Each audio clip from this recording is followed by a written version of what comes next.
Vetmia e të zgjuarve, sekreti i njerëzve pa miq.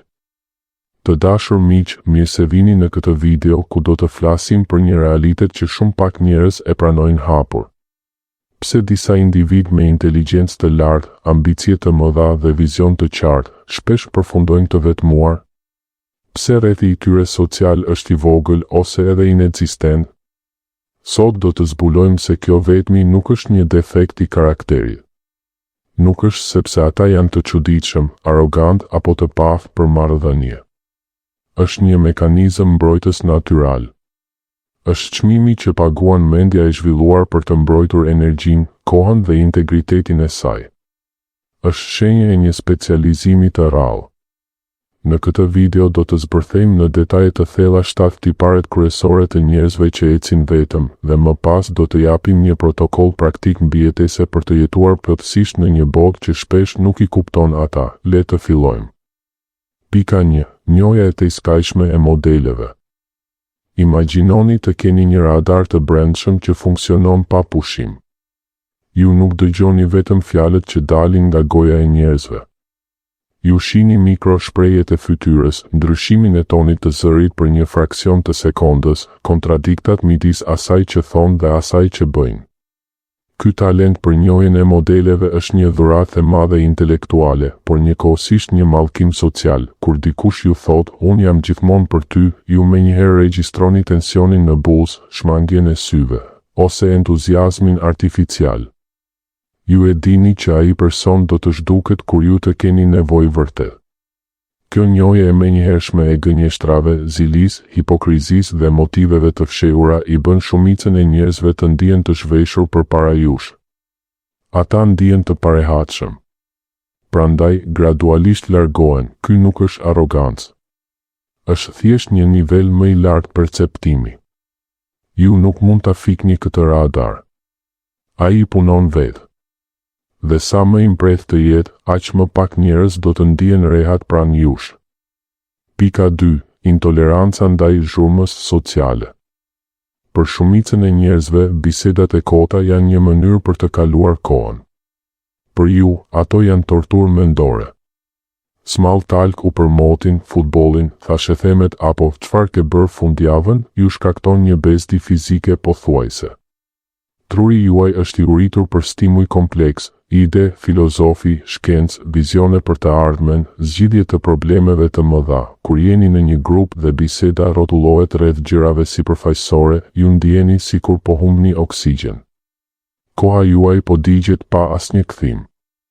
Kjo intolerancë nuk është snobizëm. Është një kërkesë e brendshme për thellësi.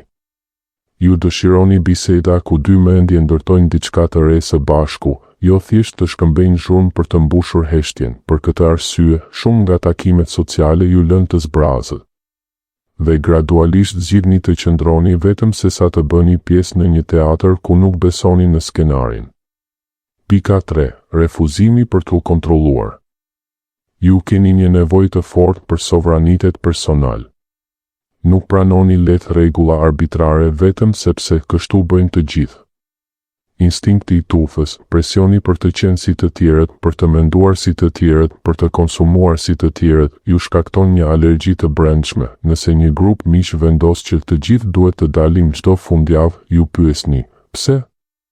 Nëse shoqëria thotë se suksesi matet me makina, shtëpi dhe ndjekës në Instagram, ju refuzoni këtë matës artificial. Kjo pavarësi i tremb njerëzit. Ata duan konformitet sepse u jep siguri. Ju kërkoni liri sepse u jep kuptim. Ky refuzim për t'u kontrolluar ju bën të dukeni si i vështirë ose i ndryshëm. Por në realitet, ju thjesht nuk pranoni të jetoni në burgun e pritjeve të tjerëve. Pika 4. Obsesioni i arkitektit. Ju e shihni kohën si burimin më të çmuar që keni. Çdo orë, çdo ditë është një tull në ndërtesën që po ngritni, biznesin tuaj, librin tuaj, projektin tuaj artistik, zhvillimin tuaj personal, vizionin tuaj për jetën, ndërsa të tjerët shkojnë në bare, festa, darka të gjata vetëm për të çlodhur, ju ndjeni një dhimbje kur humbni kohë pa qëllim. Ju jeni arkitekt. Çdo moment i humbur është një pjesë e ëndrrës tuaj që nuk do të ndërohet kurrë. Kjo obsesion me produktivitetin dhe kuptimin e thellë të kohës krijon një hendek të madh me njerëzit që jetojnë në modalitetin e argëtimit të menjëhershëm. Ju nuk i gjykoni ata. Thjesht nuk mund të jetoni në të njëjtin ritëm.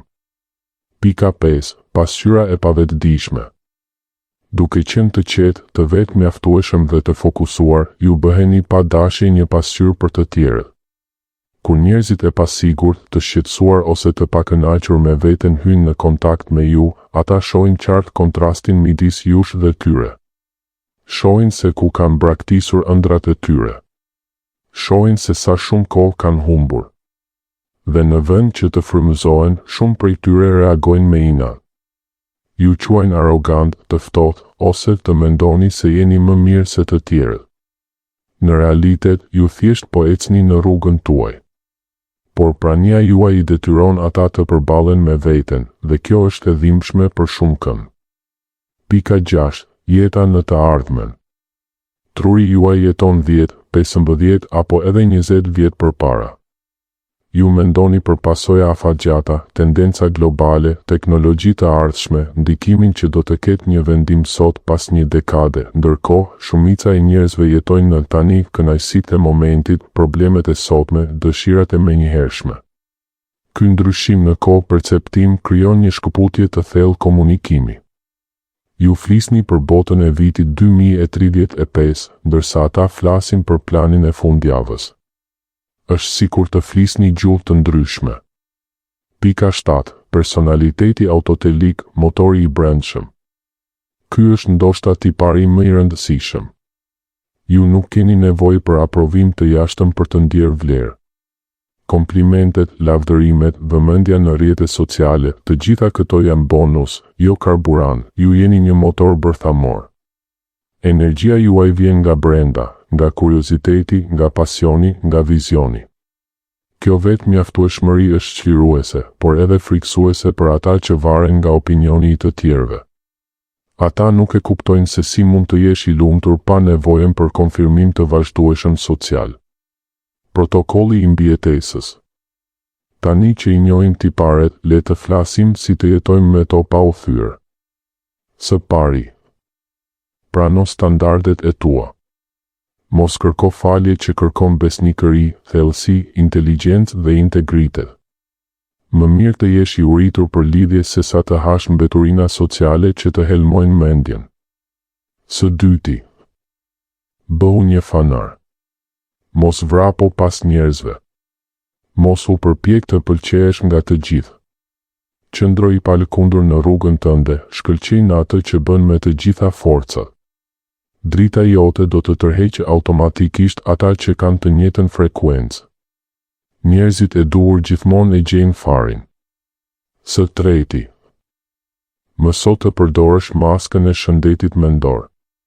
Në botën e jashtme, përdor mirësjelljen, bisedat e lehta dhe sjelljen sociale si një mjet mbijetese.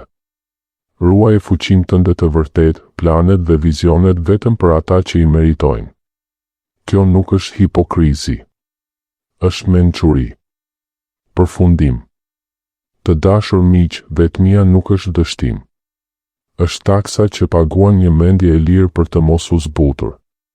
Është çmimi për të mos pranuar kompromise me kohën, vlerat dhe potencialin tënd. Nëse je një nga këta individ që ecën vetëm, dije se nuk je i vetëm në këtë vetmi.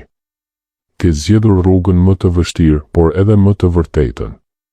Vazhdo të ndërtosh. Vazhdo të mendosh thellë. Vazhdo të jesh i sinqert me veten dhe një ditë drita jote do të takojë drita të tjera të ngjashme. Deri atëherë, ec me krenari. Sepse të jesh i papajtueshëm me mesataren nuk është mallkim. Është nder. Nëse u identifikove me këtë video, shkruaj në koment, unë eci vetëm dhe ndaj përvojën tënde.